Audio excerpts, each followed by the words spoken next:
सब समान। हर हर बम बोल चल से बाबा धाम, कांवड़ उठवाले बानी शिव के नाम। गंगा जल भर के दिलवा में अरमान, भोले बाबा पूरा कर्ज हमार सब समान।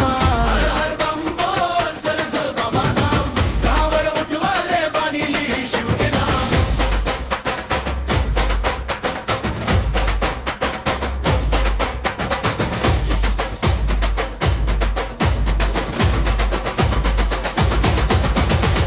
सावन के बदरिया बरसे झमाझम, बोल बम के गूंजे चारों ओर दम दम।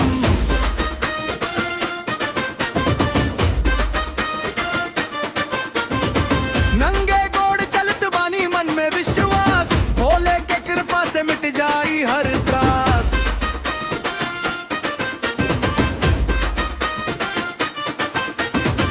हर हर बम बोल चल से बाबा धाम, कांवड़ उठवाले पानी ली शिव के नाम। गंगा जल भर के दिलवा में अरमान, भोले बाबा पूरा कर से हमर सब समान। हर हर बम बोल चल से बाबा धाम, कांवड़ उठवाले बानी शिव के नाम।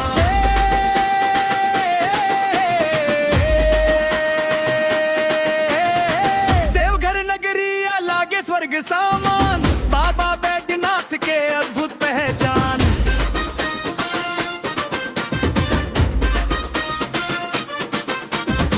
डमरू के धुन पर झूमे सगरी जहान, बोल बम गावत बड़े श्रद्धा के मान।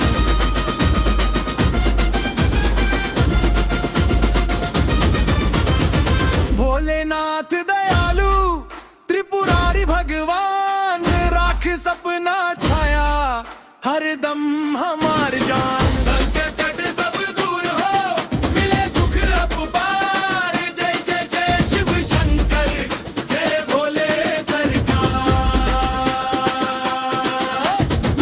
हर हर बम बोल चल से बाबा धाम।